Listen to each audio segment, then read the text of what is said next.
Yes ವೀಕ್ಷಕರೇ ನಮಸ್ಕಾರ. News ಪಲ್ಸ್ಗೆ ಸ್ವಾಗತ. ನಾನು ಸಂಗೀತಾ ರಂಗನಾಥ್. ರಟ್ಟೆಹಳ್ಳಿ, ಹಿರೇಕೆರೂರು, ಅವಳಿ ತಾಲೂಕುಗಳ ಈ ಬಾರಿಯ 3ನೇ ಸಾಹಿತ್ಯ ಸಮ್ಮೇಳನಕ್ಕೆ ಸ್ಥಳ ನಿಗದಿ ಮತ್ತು ತಾತ್ಕಾಲಿಕ ದಿನಾಂಕವನ್ನು ಕೂಡ ನಿಗದಿ ಮಾಡಲಾಗಿದೆ. ಈ ಬಾರಿಯ 3ನೇ ಸಾಹಿತ್ಯ ಸಮ್ಮೇಳನಕ್ಕೆ ಐತಿಹಾಸಿಕ ಹಿನ್ನೆಲೆ ಉಳ್ಳಂತಹ ಶ್ರೀ ಪುರುಷ ಕ್ಷೇತ್ರ ಹಳ್ಳೂರು ಗ್ರಾಮವನ್ನು ಆಯ್ಕೆ ಮಾಡಲಾಗಿದೆ. ಇದರ ಪೂರ್ವಭಾವಿ ಸಭೆ ನಿನ್ನೆ ಜರುಗಿತು.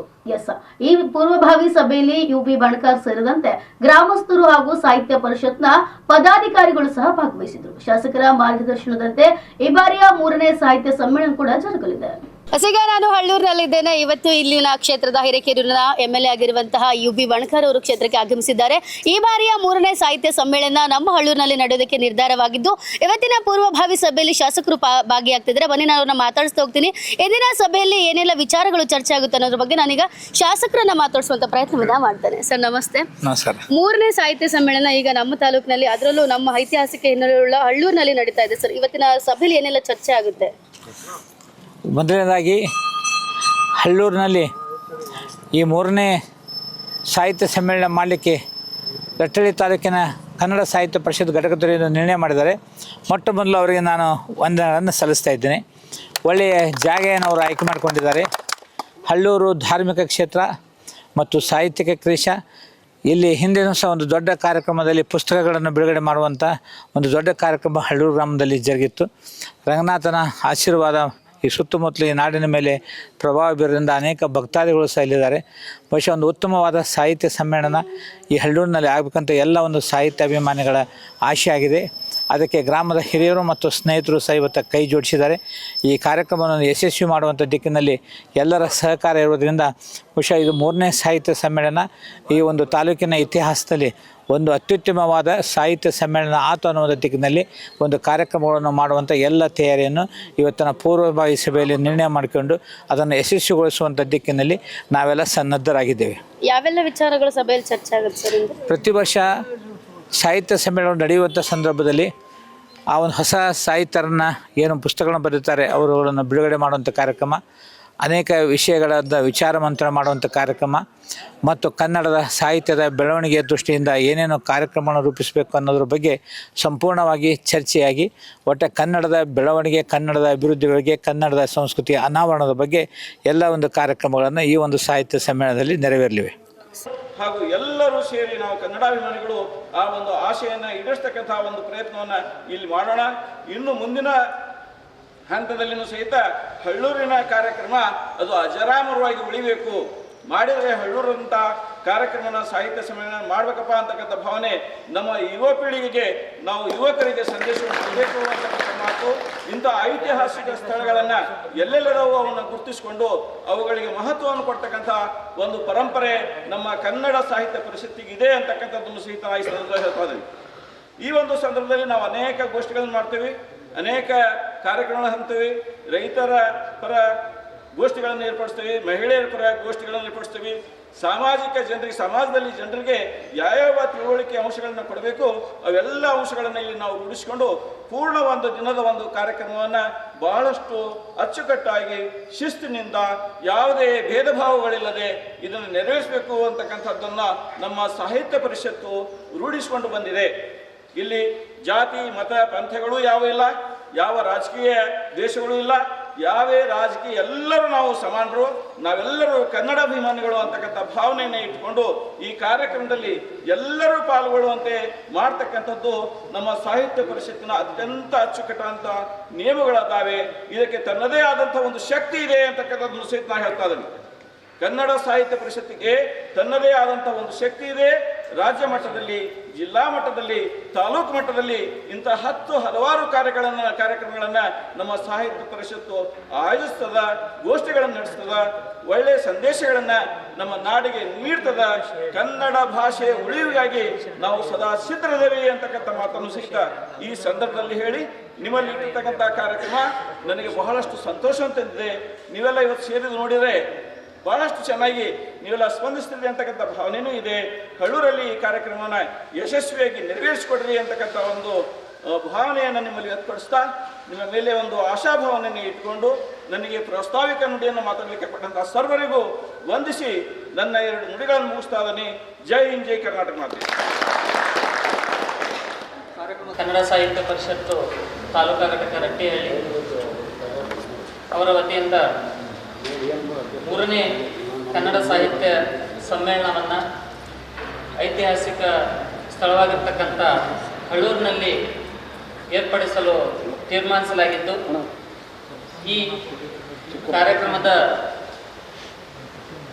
ನೇತೃತ್ವವನ್ನು ವಹಿಸಿರ್ತಕ್ಕಂಥ ನಮ್ಮ ರಟ್ಟಿಹಳ್ಳಿ ಹಿರೇಕೆರೂರು ಅವಳಿ ತಾಲೂಕಿನ ಜನಪ್ರಿಯ ಶಾಸಕರು ಕೂಡ ಆಗಿರ್ತಕ್ಕಂಥ ವಿಮಲ್ ಕಾರ್ಸಾರ್ ಅವರೇ, ಹಾಗೂ ಸಭೆಯ ಅಧ್ಯಕ್ಷತೆಯನ್ನು ವಹಿಸಿರ್ತಕ್ಕಂಥ ಸಾಹಿತ್ಯ ಪರಿಷತ್ತಿನ ಅಧ್ಯಕ್ಷ MC ತುಮ್ಮಿನಕಟ್ಟಿ ಸರ್ ಅವರೇ, ಹಾಗೂ ಹಿರಿಯರು ಹಾಗೂ ರಟ್ಟಿಹಳ್ಳಿ ತಾಲೂಕಿನ ಗ್ಯಾರಂಟಿ ಸಮಿತಿ ಅಧ್ಯಕ್ಷರಾಗಿರ್ತಕ್ಕಂಥ ನಾಡಪ್ಪ ಗೌರತ್ನವ್ರು ಸರ್ ಅವರೇ, ಹಿರೇಕೆರೂರು ತಾಲೂಕಿನ ಗ್ಯಾರಂಟಿ ಸಮಿತಿಗಳ ಅಧ್ಯಕ್ಷರಾಗಿರ್ತಕ್ಕಂಥ ಮಲ್ಲಿಕಾರ್ಜುನ್ ಗುಡಿಕಟ್ಟಿ ಅವರೇ, ಹಾಗೂ ಈ ಹಳ್ಳೂರು ಗ್ರಾಮ ಪಂಚಾಯತಿ ಅಧ್ಯಕ್ಷರಾಗಿರ್ತಕ್ಕಂಥ ವೆಂಕಮ್ಮನವರೇ, ಹಾಗೂ ಉಪಾಧ್ಯಕ್ಷರೇ, ಸರ್ವ ಸದಸ್ಯರೇ, ಹಾಗೂ ಎಲ್ಲ ಹಿರಿಯರೇ, ಹಾಗೂ ಈ ಕ್ಷೇತ್ರದ ರಂಗನಾಥ ಸ್ವಾಮಿಯ ಧರ್ಮದರ್ಶಿಗಳಾಗಿರ್ತಕ್ಕಂಥ BM ಮೆಣಸಿಕಾಯಿ ಸರ್ ಅವರೇ, ಎಲ್ಲರಿಗೂ ಈ ಸಭೆಗೆ ಮತ್ತೊಮ್ಮೆ ಸ್ವಾಗತವನ್ನು ಕೋರ್ತಾ, ನಮ್ಮ ಸಾಹಿತ್ಯ ಪರಿಷತ್ತು ವತಿಯಿಂದ ನಡ್ತಕ್ಕಂಥ ಈ ಸಮ್ಮೇಳನವನ್ನು ಅದ್ಧೂರಿಯಾಗಿ ಆಚರಣೆ ಮಾಡಬೇಕು ಅಂತಕ್ಕಂಥ ಉದ್ದೇಶದಿಂದ ಪ್ರತಿ ಸಮ್ಮೇಳನದ ರೂಪರೇಷೆಯಂತೆ ಈ ಸಮ್ಮೇಳನದ ರೂಪರೇಷೆಯನ್ನು ಸಹಿತ ಇರ್ತದೆ.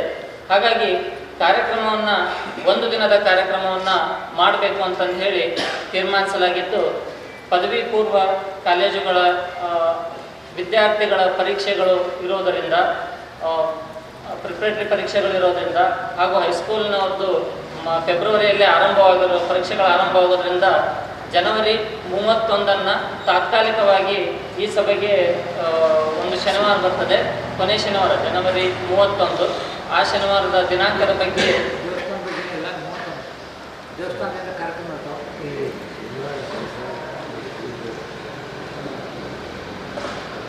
ಅದು ದಿನಾಂಕವನ್ನು ನಿಗದಿ ಮಾಡೋ ಸಂಬಂಧ 31 ಅಂತೇಳಿ ತಾತ್ಕಾಲಿಕವಾಗಿ ನಾವು ಆಯ್ಕೆ ಮಾಡಿಕೊಂಡಿದ್ದು, ಅಂದಿನ ಕಾರ್ಯಕ್ರಮ ಅದ್ದೂರಿಯಾಗಿ ಮೆರವಣಿಗೆಯೊಂದಿಗೆ ಕಾರ್ಯಕ್ರಮ ಚಾಲನೆ ದೊರಕುತ್ತದೆ. ಮೆರವಣಿಗೆ ಅಧ್ಯಕ್ಷರಾಗಿ ಸರ್ವಾಧ್ಯಕ್ಷರಾಗಿ ತಾಲೂಕಿನಲ್ಲಿ ಸೇವೆ ಸಲ್ಲಿಸಿರ್ತಕ್ಕಂಥ, ಸಾಹಿತ್ಯಿಕವಾಗಿ ಸೇವೆ ಸಲ್ಲಿಸಿರ್ತಕ್ಕಂಥ ಈ ಮೊದಲ ಪ್ರಥಮ ಸಾಹಿತ್ಯ ಸಮ್ಮೇಳನ ಮಾಡಿದಾಗ ತಿಪ್ಪಾಯಿಕೊಪ್ಪ ಗ್ರಾಮದ ರಾಷ್ಟ್ರ ಪ್ರಶಸ್ತಿ ವಿಜೇತ ಪುರಸ್ಕೃತ ಆಗಿರ್ತಕ್ಕಂಥ ಹಮ್ಮು ತಳವಾರ್ ಅವರು ಇದ್ದರು. ಎರಡನೇದಾಗಿ ಹಿರೇಕಪ್ಪರ್ ಗ್ರಾಮದ 2ನೇ ಸಮ್ಮೇಳನವನ್ನು ಮಾಸೂರ ಮಾಡಿದಾಗ 2ನೇ ಸಾಹಿತ್ಯ ಸಮ್ಮೇಳನವನ್ನು ಸರ್ವಾಧ್ಯಕ್ಷರಾಗಿ ದಾನೇಶ್ ಅಂಗಡಿ ಸರ್ ಇದ್ದರು. ಈ ರೀತಿಯಾಗಿ ಸಾಮಾಜಿಕವಾಗಿ ಮತ್ತು ಸಾಹಿತ್ಯಿಕ ಕ್ಷೇತ್ರದಲ್ಲಿ ಒಂದು ಉತ್ತಮವಾಗಿ ಸೇವೆ ಸಲ್ಲಿಸಿರ್ತಕ್ಕಂಥವ್ರನ್ನ ಆಯ್ಕೆ ಮಾಡ್ತಕ್ಕಂಥದ್ದು ಪ್ರತೀತಿ. ಆ ಸರ್ವಾಧ್ಯಕ್ಷರನ್ನ ಒಂದು ಸಾರೋಟ ಮೆರವಣಿಗೆ ಮೂಲಕ ನಾವು ನಮ್ಮ ಭವ್ಯ ಕಾರ್ಯಕ್ರಮವನ್ನು ಆರಂಭ ಮಾಡ್ತೀವಿ. ಒಂದು 8ರಿಂದ 9 ಗಂಟೆಗೆ ಭವ್ಯ ಕಾರ್ಯಕ್ರಮ ಆರಂಭವಾಗಿ ಆ ಸಮ್ಮೇಳನ ಅಧ್ಯಕ್ಷರು ಮಾತ್ರ ಆ ಸಾರೋಟದಲ್ಲಿರ್ತಾರೆ. ಉಳಿದಿರ್ತಕ್ಕಂಥವ್ರು ಎಲ್ಲರೂ ಕೆಳಗಡೆ ಇದ್ದು ಆ ಮೆರವಣಿಗೆಯನ್ನು ಊರಿನ ಪ್ರಮುಖ ಬೀದಿಗಳಲ್ಲಿ ತಾವು ಸೂಚಿಸುವ ಪ್ರದೇಶಗಳಲ್ಲಿ, ಆಯ್ಕೆ ಪ್ರದೇಶಗಳಲ್ಲಿ ಅದನ್ನು ಮೆರವಣಿಗೆಯಿಂದ ಇಲ್ಲಿಗೆ ನಮ್ಮ ವೇದಿಕೆಗೆ ಬಂದು ತಲುಪತಕ್ಕಂಥ ಕಾರ್ಯಕ್ರಮ ಆಗ್ತದೆ. ಆ ಮೆರವಣಿಗೆಯಲ್ಲಿ ಏನು ಅಂತಂದರೆ, ನಾವು ಮೆರವಣಿಗೆ ಒಂದು ರೂಪರೇಷೆ ಹೇಗಿರಬೇಕು ಅಂತಕ್ಕಂಥದ್ದು ಬಂದಾಗ ಡೊಳ್ಳು, ಜಾಂಜು, ಗೊಂಬೆಗಳು, ಅದರ ಜೊತೆಗೆ ನಮ್ಮ ಕನ್ನಡ ನಾಡು ನುಡಿ ಬಗ್ಗೆ ಚಿತ್ರಣವನ್ನು ಬಿಂಬಿಸ್ತಕ್ಕಂಥ ಏನಾದರೂ ಕಲಾಕೃತಿಗಳು, ಇದೆಲ್ಲರನ್ನು ಸಮೇತವಾಗಿ ಟ್ರ್ಯಾಕ್ಟರ್ಗಳು ಎಲ್ಲನೂ ಸಮೇತವಾಗಿ ನಾವು ಊರಿನ ಗ್ರಾಮಸ್ಥರೊಂದಿಗೆ ಮೆರವಣಿಗೆ ವೇದಿಕೆಗೆ ತಲುಪತಕ್ಕಂಥ ಸಂಪ್ರದಾಯವಿದೆ. ಇಲ್ಲಿಂದ ಮೆರವಣಿಗೆ ಅದು ಅದ್ದೂರಿಯಾಗಿ ಮೆರವಣಿಗೆ ಬಂದು ವೇದಿಕೆ ತಲುಪಿದ ತಕ್ಷಣ ಇಲ್ಲೊಂದು ವೇದಿಕೆ ಇರ್ತದೆ. ವೇದಿಕೆ ಕಾರ್ಯಕ್ರಮವನ್ನು ಉದ್ಘಾಟನೆ ಮಾಡೋದ್ರ ಮೂಲಕ ಅದು ನಮ್ಮ ಜನಪ್ರಿಯ ಶಾಸಕರ ಕಡೆಯಿಂದ ಉದ್ಘಾಟನೆ ಆಗ್ತದೆ. ಆ ವೇದಿಕೆ ಕಾರ್ಯಕ್ರಮ ಉದ್ಘಾಟನೆ ನಂತರ ಪ್ರತಿ ಒಂದು 3ರಿಂದ 4 ಗೋಷ್ಠಿಗಳು ನಡೀತಾವೆ. ನಮ್ಮ ತಾಲೂಕಾ ಸಾಹಿತ್ಯ ಪರಿಷತ್ ಅಧ್ಯಕ್ಷ ಹೇಳಿದಾಗೆ ಗೋಷ್ಠಿಗಳು ಏನಂತೇಳಿ ರೈತ ಪರ ಗೋಷ್ಠಿ ಇರ್ತದೆ, ಮಹಿಳಾ ಗೋಷ್ಠಿಗಳಿರ್ತದೆ, ಆಮೇಲೆ ನಮ್ಮ ತಾಲೂಕಾ ದರ್ಶನ ಅಂತಂದೇಳಿ ನಮ್ಮ ರಟ್ಟಿಹಳ್ಳಿ ತಾಲೂಕಿಂದ ಪ್ರಸಿದ್ಧ ಏನೇನು ಇಲ್ಲಿ ದೇವಸ್ಥಾನಗಳಿರ್ಬೋದು ಅಥವಾ ಏನೇನು ವಿಶೇಷತೆಗಳಿದೆ ಅದನ್ನು ಬಿಂಬಿಸ್ತಕ್ಕಂಥ ಒಂದು ಉಪನ್ಯಾಸ ಕಾರ್ಯಕ್ರಮ ಇರ್ತದೆ. ಅದಾದ ನಂತರ ಕೊನೆಯದಾಗಿ ಸಮಾರೋಪ ಕಾರ್ಯಕ್ರಮ ಇರ್ತದೆ. ಸಮಾರೋಪದ ನಂತರ ಕವಿಗೋಷ್ಠಿ ಸಹಿತ ಇರ್ತದೆ. ಅದಕ್ಕಿಂತ ಮುಂಚೆ ನಮ್ಮ ತಾಲೂಕಿನ ಪ್ರತಿಭಾನ್ವಿತ ಕವಿಗಳಿಂದ ಕವನ ವಾಚನಗಳಿರ್ತವೆ. ಮತ್ತು ಇಲ್ಲೇನಾದ್ರೂ ಹಳ್ಳೂರು ಮತ್ತು ಗ್ರಾಮ ಪಂಚಾಯತಿ ವ್ಯಾಪ್ತಿಯಲ್ಲಿ ಬರ್ತಕ್ಕಂಥ ಯುವ ಕವಿಗಳಿದ್ದರೆ ಅವ್ರ ಹೆಸರನ್ನು ಕೂಡ ನೋಂದಾಯಿಸ್ಕೊಂಡು ಅವ್ರಿಗೂ ಕೂಡ ಅವಕಾಶವನ್ನು ಕೊಡೋ ನಿಟ್ಟಿನಲ್ಲಿ ಆ ಕೆಲಸ ಆಗ್ತದೆ. ಅದಾದ ತಕ್ಷಣ ಸಮಾರೋಪ ಸಮಾರಂಭ ಆಗ್ತದೆ. ಸಮಾರೋಪ ಸಮಾರಂಭದ ನಂತರ ಇಲ್ಲಿ ಸ್ಕೂಲು ಮತ್ತು ಕಾಲೇಜು ಮತ್ತು ಹಳ್ಳಿಗಳಲ್ಲಿರ್ತಕ್ಕಂಥ ವಿದ್ಯಾರ್ಥಿಗಳಿಂದ ಜೊತೆಗೆ ಹೊರಗಿಂದ ಯಾರೋ ಒಬ್ಬರು ಕಲಾ ತಂಡಗಳಿಂದ ನಾವು ಒಂದು ಸಾಂಸ್ಕೃತಿಕ ಕಾರ್ಯಕ್ರಮವನ್ನು ಒಂದು 10 ಗಂಟೆ ತನಕ ನಡೆಸ್ತಕ್ಕಂಥ ಈ ಪಾರಂಪರ್ಯವನ್ನು ಸಾಹಿತ್ಯ ಪರಿಷತ್ನಲ್ಲಿ ಬೆಳೆಸ್ಕೊಂಡು ಬಂದಿದೆ. ಹಾಗಾಗಿ ಇವೆಲ್ಲ ರೂಪರೇಷೆಗಳನ್ನು ಮಾಡೋದಕ್ಕಿಂತ ಮುಖ್ಯವಾಗಿ ನಾವೇನು ಅಂತ ಹೇಳಿದ್ರೆ, ಊರನ್ನು ಈಗ ಮೆರವಣಿಗೆ ಬರ್ತದೆ ಅಂತ ಹೇಳಿದ್ರೆ ಅದಕ್ಕೆ ತಕ್ಕಂತೆ ನಾವು ಜಾಂಜು ಡೊಳ್ಳು ಬೊಂಬೆಗಳನ್ನು ತರಿಸೋದಿರ್ಬೋದು. ಜೊತೆಗೆ ಕನ್ನಡ ಬಾವುಟಗಳ ಪರಿಕರಗಳನ್ನು ಊರನ್ನ ಮಧ್ಯಭಾಗದಲ್ಲಿ ಮತ್ತೆ ನಾವಿಲ್ಲಿ ಸ್ಟೇಜ್ ಹತ್ರ ಇದು ಕಟ್ಟೋದಿರ್ಬೋದು, ಅಲಂಕಾರ ಮಾಡೋದಿರ್ಬೋದು. ಆಮೇಲೆ ವಿಶೇಷ ಸಾಧನೆಗೆ ಇರತಕ್ಕಂಥ ಸನ್ಮಾನಿತರನ್ನು ಅಂದರೆ ರಟ್ಟೆಹಳ್ಳಿ ತಾಲೂಕಿನಲ್ಲಿ ಏನು ವಿಶೇಷ ಸಾಧನೆಗೈದಿದ್ದಾರೆ, ರಾಜ್ಯ ಪ್ರಶಸ್ತಿ ಪುರಸ್ಕೃತರಿರ್ತಾರೆ, ಜಿಲ್ಲಾ ಪ್ರಶಸ್ತಿ ಪುರಸ್ಕೃತರಿರ್ತಾರೆ. ಆಮೇಲೆ ಇಲ್ಲೇನಾದರೂ ವಿಶೇಷ ಸ್ಥಾನವನ್ನು ತಗೊಂಡಿರ್ತಕ್ಕಂಥವರಿಗೆ ಸನ್ಮಾನ ಮಾಡ್ತಕ್ಕಂಥ ಕಾರ್ಯಕ್ರಮಗಳಿರ್ತವೆ.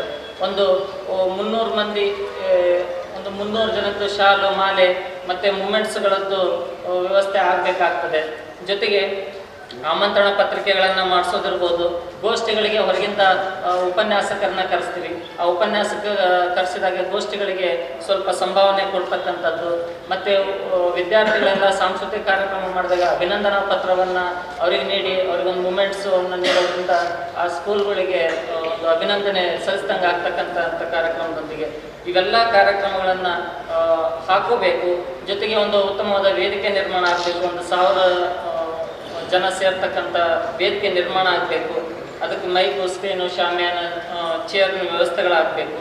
ಜೊತೆಗೆ ಬಂದಿರತಕ್ಕಂಥ ಎಲ್ಲ ಸಾಹಿತ್ಯ ಆಸಕ್ತರಿಗೆ ಮತ್ತು ಭಕ್ತರಿಗೆ ಎಲ್ಲರಿಗೂ ಕೂಡ ಒಂದು ಊಟದ ವ್ಯವಸ್ಥೆ ಕೂಡ ಆಗಬೇಕಾಗುತ್ತೆ. ಇಷ್ಟೆಲ್ಲ ಜವಾಬ್ದಾರಿಗಳನ್ನು ಕನ್ನಡ ಸಾಹಿತ್ಯ ಪರಿಷತ್ತು ಮತ್ತು ಸಮ್ಮೇಳನ ಅನ್ಕೊಳ್ತಕ್ಕಂಥ ಜಾಗದ ಈಗ ಹಳ್ಳೂರು ರಂಗನಾಥ ಸ್ವಾಮಿ ಆಶೀರ್ವಾದದೊಂದಿಗೆ ಇವೆಲ್ಲನೂ ಸಂಪೂರ್ಣವಾಗಿ ಚೆನ್ನಾಗಿ ಆಗಬೇಕು ಅಂತಕ್ಕಂಥ ಉದ್ದೇಶದಿಂದ ಸಾಹಿತ್ಯ ಪರಿಷತ್ತಿನಿಂದ ಕಾರ್ಯಕ್ರಮ ರೂಪರೇಷೆಗಳನ್ನು ಹೇಳಲಿಕ್ಕೆ ಅವಕಾಶ ಕೊಟ್ಟಿದ್ದಕ್ಕೆ ಧನ್ಯವಾದಗಳು ಸಮರ್ಪಿಸಿ.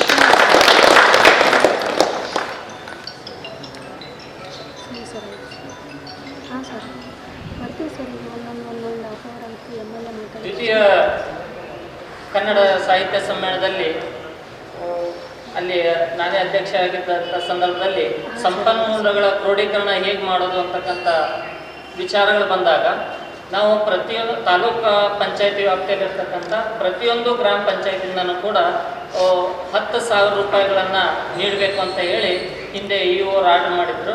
ಆ ಪ್ರಕಾರವಾಗಿ ಕರ ವಸೂಲಿ ಆಗ್ತಕ್ಕಂಥ ಕಡಿಮೆ ಕರ ವಸೂಲಿ ಆಗ್ತಕ್ಕಂಥ ಪ್ರದೇಶಗಳಲ್ಲಿ ಸ್ವಲ್ಪ ಕಡಿಮೆ ಕೊಟ್ಟರು, 7,000 ಕೊಟ್ಟರು. ಪ್ರತಿಯೊಂದು ಪಂಚಾಯತಿಯಿಂದನೂ ಒಂದು 10,000 ಅಂತಂದು ಕೊಟ್ಟರು. ಮಾಸೂರು ಗ್ರಾಮ ಪಂಚಾಯತಿ ಸ್ವಲ್ಪ ದೊಡ್ಡ ಪಂಚಾಯತಿ ಆಗಿರೋದ್ರಿಂದ ಅವರು ಕನ್ನಡ ಭಾಷೆಗೆ ನುಡಿಗೆ ಅಂತಂದೇಳಿ ಒಂದು ಸಮ್ಮೇಳನ ಅಲ್ಲೇ ಆಗಿರೋದ್ರಿಂದ ಒಂದು 50,000 ರೂಪಾಯಿ ಚೆಕ್ಕನ್ನು ಕೂಡ ಅವ್ರು ನೀಡಿದೆ. ಹೀಗೆ ಪ್ರತಿಯೊಂದು ಗ್ರಾಮ ಪಂಚಾಯತಿಯಿಂದನೂ ಹಣ ಕ್ರೋಢೀಕರಣ ಆಗ್ತದೆ. ಅದೊಂದು ದೊಡ್ಡ ಮಟ್ಟದ ನಮಗೆ ಯಶಸ್ವಿ ಆಗಲಿಕ್ಕೆ ಕಾರ್ಯಕ್ರಮ ಹೆಲ್ಪ್ ಆಗ್ತದೆ.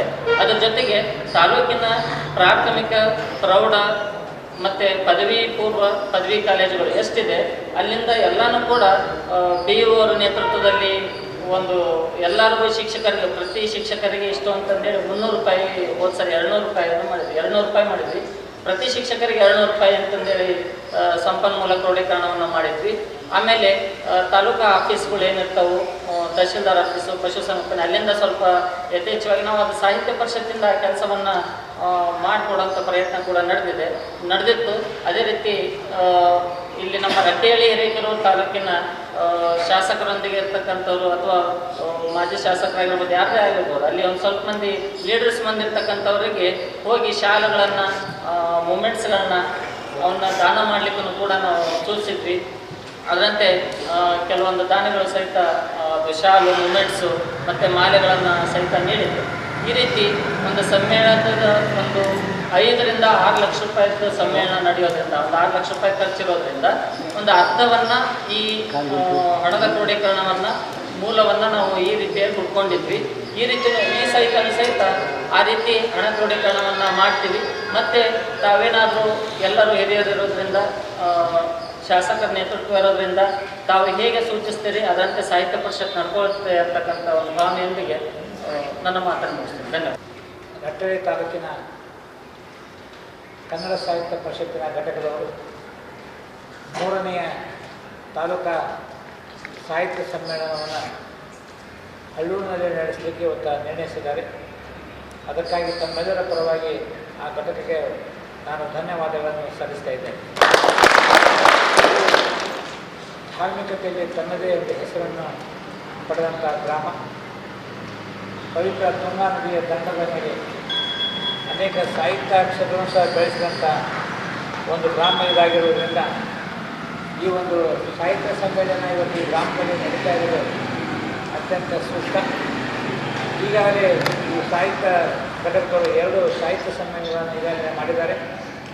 3ನೇ ಸಾಹಿತ್ಯ ಸಮ್ಮೇಳನ 2 ಅತ್ಯಂತ ಒಳ್ಳೆಯ ಸಾಹಿತ್ಯ ಸಮ್ಮೇಳನ ಮಾಡಿದಂಥ ಅವರಿಗೆ ಇವತ್ತು 3ನೇ ಸಾಹಿತ್ಯ ಸಮ್ಮೇಳನ ಮಾಡುವಂಥ ಒಂದು ಜವಾಬ್ದಾರಿ ಹೊತ್ತಿದ್ವಿ. ಈ 2 ಸಾಹಿತ್ಯ ಸಮ್ಮೇಳನ ಮಾಡುವಂಥ ಸಂದರ್ಭದಲ್ಲಿ ಈ ಸಾಹಿತ್ಯ ಸಮ್ಮೇಳನಕ್ಕೆ ಏನೇನು ಅವಶ್ಯಕತೆ ಇದೆ, ಏನೇನು ಮಾಡಬೇಕು ಅನ್ನೋದ್ರ ಬಗ್ಗೆ ಅವರ ಹತ್ರ ಈಗಲೇ ವಿವರವಾದ ಒಂದು ವರದಿ ಮತ್ತು ಅನುಭವ ಇರೋದ್ರಿಂದ ಆ ಅನುಭವದ ಮೇಲೆ ಇವತ್ತು ರಾಘವೇಂದ್ರರು ನಮ್ಮೆಲ್ಲರಿಗೆ ಕೀರ್ತನಗಳನ್ನು ಅವರು ಬಿಚ್ಚಿಟ್ಟಿದ್ದಾರೆ.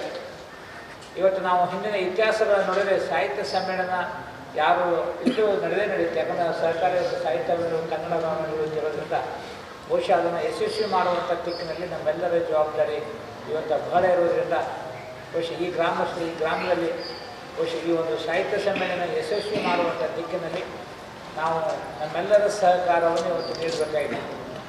ನಾನು ಸಹ ಈ ಹಿಂದೆ 2 ತಾಲೂಕು ಸಮ್ಮೇಳನ, ಜಿಲ್ಲಾ ಸಾಹಿತ್ಯ ಸಮ್ಮೇಳನ, ಅನೇಕ ನಾಡ ಹಬ್ಬಗಳನ್ನು ಇವತ್ತು ಎಲ್ಲರ ಸಹಕಾರವನ್ನು ಮಾಡಿರುವಂಥ ಈ ಸಂದರ್ಭದಲ್ಲಿ ಈ ಒಂದು ಕನ್ನಡ ಸಾಹಿತ್ಯ ಸಮ್ಮೇಳನ ಉತ್ತರ ಕರ್ನಾಟಕದ ಕೊನೆಯ ಹಳ್ಳಿ ಈ ಹಳ್ಳೂರು ಭಾಗದಲ್ಲಿ ಆಗ್ತಾ ಇರೋದು ಈ ಭಾಗದ ಎಲ್ಲ ಕನ್ನಡಿಗರಿಗೂ ಸಹ ಒಂದು ಹೊಸ ಅನುಭವ ಕೊಡುವಂಥ ಒಂದು ಕಾರ್ಯಕ್ರಮ ಇದಾಗ್ತಾ ಇದೆ.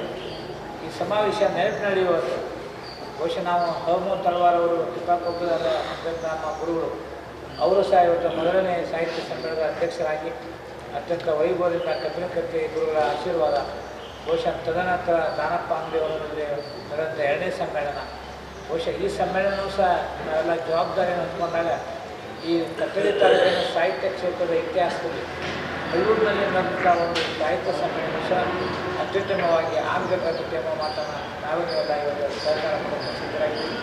ಈ ಕಾರ್ಯಕ್ರಮವನ್ನು ಯಶಸ್ವಿಗೊಳಿಸೋಣ. ಬಹುಶಃ ತಾವೇನು ಇವತ್ತು ರಾಘವೇಂದ್ರ ಅವರು ಕೆಲವೊಂದು ಸಮ್ಮೇಳನದಲ್ಲಿ ಕೊಡುವಂಥ ಜವಾಬ್ದಾರಿಗಳ ಬಗ್ಗೆ ಅಂತ ಅವ್ರು ಹೇಳಿದರೆ ಆ ಜವಾಬ್ದಾರಿಗಳನ್ನು ಎಲ್ಲರೂ ನಿರ್ವಹಿಸುವಂಥ ಕೆಲಸ ಮಾಡೋಣ. ಬಹುಶಃ ನಾನಂತೂ ಅವರು ಬೆನ್ನಿಟ್ಟು ಕೆಲಸ ಮಾಡುವಂಥ ಕೆಲಸವನ್ನು ನಾನು ಮಾಡ್ತೀನಿ. ಯಾಕಂದರೆ ಈ ಸಾಹಿತ್ಯ ಸಮ್ಮೇಳನ ಒಂದು ಕನ್ನಡಿಗರ ಬೆಳವಣಿಗೆ, ಸಂಸ್ಕೃತಿ ಅನಾವರಣ ಆಗುವಂಥ ದೃಷ್ಟಿಯಲ್ಲಿ ಅತ್ಯಂತ ಮಹತ್ವ ಆಗಿರೋದ್ರಿಂದ ಅದನ್ನು ನಾವು ಮಾಡೋಣ ಎಂಬ ಮಾತನ್ನು ಈ ಸಂದರ್ಭದಲ್ಲಿ ಹೇಳಿ, ಬಹುಶಃ ಭೋಜನದ ವ್ಯವಸ್ಥೆ ಮತ್ತು ಶಾಲಾ ಮಾರ್ಗಗಳ ವ್ಯವಸ್ಥೆ ತಾವೆಲ್ಲ ಗ್ರಾಮಸ್ಥರು ಮತ್ತೆ ತಾವೊಂದು ಸಭೆಯನ್ನು ಮಾಡಿ ನಿಮ್ಮ ಕಡೆಯಿಂದ ಏನು ಆ ಸಾಹಿತ್ಯ ಸಮ್ಮೇಳನಕ್ಕೆ ಸಹಾಯ ಮಾಡಲಿಕ್ಕೆ ಸಾಧ್ಯತೆ ಅನ್ನೋದು ಮತ್ತೆಲ್ಲರೂ ಒಂದು ಸಲ ಕೂಡಿ ಆ ನಿರ್ಣಯವನ್ನು ತಾವು ತೆಗೆದುಕೊಂಡು ಬಹುಶಃ ಭೋಜನದ ವ್ಯವಸ್ಥೆ ಮತ್ತು ಶಾಲಾ ಮಾರ್ಗಗಳ ವ್ಯವಸ್ಥೆ ಯಾವುದು ನಿಮಗೆ ಸಾಧ್ಯತೆ ಅದನ್ನು ಮಾಡಿ ಉಳಿದವುಗಳನ್ನು ನಾವೆಲ್ಲ ಜವಾಬ್ದಾರಿ ತಗೊಂಡು ಮಾಡುವಂಥ ಕೆಲಸ ಮಾಡ್ತೀವಿ. ಆದರೆ ನಿಮ್ಮ ಆಸಕ್ತಿ ಇರಲಿ, ನಾವು ಎಷ್ಟೋ ಕಡೆ ಖರ್ಚು ಮಾಡ್ತೀವಿ. ಬಹುಶಃ ಕೆಲವು ಸಾಹಿತ್ಯಕ್ಕೆ ಖರ್ಚು ಮಾಡೋದೇನು ಬರೋದಲ್ಲ. ನೀವು ಕೇಳ್ಕೊಂತ ಹೊರಟ್ರೆ ತಾವು ಬಂದೇ ಬರ್ತವೆ. ಯಾರಾದರೂ ಜನಗಳು ತೆಗೆದುಕೊಂಡು ಬರ್ತಾರೆ, ನಾವೇ ಸಾಥ್ ಕೊಡ್ತೀವಿ ಅನ್ನೋದ್ರಿಂದ ನಾವೇ ಮೂವ್ಮೆಂಟ್ ಕೊಡ್ತೀವಿ ಅನ್ನೋದು ಅವನ್ನೆಲ್ಲ ತಾವು ನೋಡಿ ತಾವೆಲ್ಲ ವಿಚಾರ ಮಾಡಿದ ಮೇಲೆ ಮತ್ತೊಂದು ಸಭೆಯನ್ನು ಈ ಗ್ರಾಮದಲ್ಲಿ ಮತ್ತೆ ಕರೆದು ಬಹುಶಃ ಯಾವ ರೀತಿಯಾಗಿ ಮುಂದಿನ ಕ್ರೋಢೀಕರಣ ಮಾಡುವ ದಿಕ್ಕಿನಲ್ಲಿ ನಮ್ಮದೇ ಆದ ಪ್ರಯತ್ನ ನಡೆದಿರ್ತೈತಿ. ಆದರೂ ನಿಮ್ಮ ವತಿಯಿಂದ, ಗ್ರಾಮದ ವತಿಯಿಂದ ಒಂದು ಅನುಕೂಲತೆಯನ್ನು ತಾವು ಮಾಡಿ ಅನ್ನೋ ಮಾತನ್ನು ಸಂದರ್ಭದಲ್ಲಿ ಹೇಳಿ, ಒಟ್ಟಿಗೆ ನಮ್ಮ ಈ ಕಾರ್ಯಕ್ರಮ ಇವತ್ತು ನಾವು ಪೂರ್ವಭಾವಿ ಸಭೆ ಇದೆಷ್ಟು ಮಹತ್ವದ ಸಭೆ ಅಂದರೆ ನೀವು ಕುಂತವರಿಗೆ ನಾಳೆ ಈ ಸಭೆ ಮುಗಿದ ಮೇಲೆ ಬಹುಶಃ ಒಂದು ವಾತಾವರಣ ನಾವೇ ಹೆಮ್ಮೆ ಪಡ್ತೀವಿ. ನಾವು ಪೂರ್ವಭಾವಿ ಸಭೆಯಲ್ಲಿ ನಾವು ಭಾಗವಹಿಸಿದ್ವಿ. ಬಹುಶಃ ಇಂಥ ಅತ್ಯುತ್ತಮವಾದ ಸಾಹಿತ್ಯ ಸಮ್ಮೇಳನ ಆಗಲಿಕ್ಕೆ ನಾವು ಭದ್ರ ಬುನಾದಿ ಒಂದು ಮನೆ ಕಟ್ಟಾಕೊಂಡೀವಿ. ಇವತ್ತು ನಾವು ಪಾಯ ತೊಡಕತ್ತೀವಿ. ನಾವೆಲ್ಲ ಭದ್ರ ಬುನಾದಿಯನ್ನು ಇವತ್ತು ನಾವು ಹಾಕ್ತಾಯಿದ್ದೀವಿ. ನಾಳೆ 1000 ಜನ ನೋಡ್ತಾರೆ. ಅದನ್ನು 1000 ಜನ ನೋಡೋದಕ್ಕೂ ನಾವಿಲ್ಲಿ ಕುರಿತು ಅದನ್ನು ಬುನಾದಿ ಹಾಕಿದ್ದು ಬಹಳ ಮಹತ್ವ. ಆ ಕಾರಣದಿಂದ ಒಂದು ಈ ಸಾಹಿತ್ಯ ಸಮ್ಮೇಳನ ಅತ್ಯಂತ ಯಶಸ್ವಿಯಾಗಿ ಮಾಡುವ ದಿಕ್ಕಿನಲ್ಲಿ ನಮ್ಮೆಲ್ಲರ ಸಹಕಾರ ಅವರಿಗೆ ನೀಡೋಣ ಎಂಬ ಮಾತಿನ ಸಂದರ್ಭದಲ್ಲಿ ಹೇಳಿ ತಮ್ಮೆಲ್ಲರಿಗೂ ವಂದಿಸಿ ನನ್ನ 2 ಮಾತನ್ನು